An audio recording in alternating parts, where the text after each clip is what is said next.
I've got Amy Smith from Aligned Tribe here to talk to you about the mistakes that people make when they're trying to develop their career on LinkedIn. Amy, hit us with the value. What are some of the mistakes that people make when they're trying to develop their career, find a better job, chase down opportunities? Yeah, one of the biggest mistakes is that they don't have a lot of activity when it comes to LinkedIn in terms of engaging with other people and really getting yourself out there. So you don't even necessarily have to start off with video content or things that other people might be doing, but really just making some really meaningful comments on other people's posts that are strategic and influential to people that you want to get in front of as well. And so what are some of the things people are doing wrong?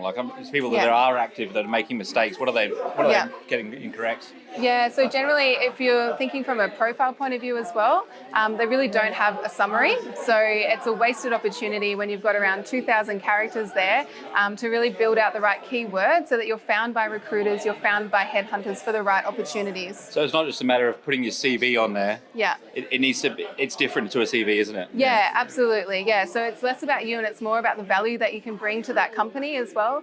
So really thinking about less about your own experience and more about what you can actually provide to someone else in your industry. Awesome. And if anybody watching would like some more help, how can they reach? A stupid question. LinkedIn, of course.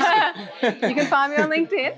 You can also email me direct, amy@alignedtribe.com, or visit www.alignedtribe.com as well. Also on Instagram and Facebook as well. Yeah, huge opportunity, guys. People are looking at LinkedIn for talent. So if you're not leveraging, you are missing out on competitive edge. So speak to Amy if you need some more help. Thanks for watching. Don't forget to let us know what you thought in the comments. Thanks, guys.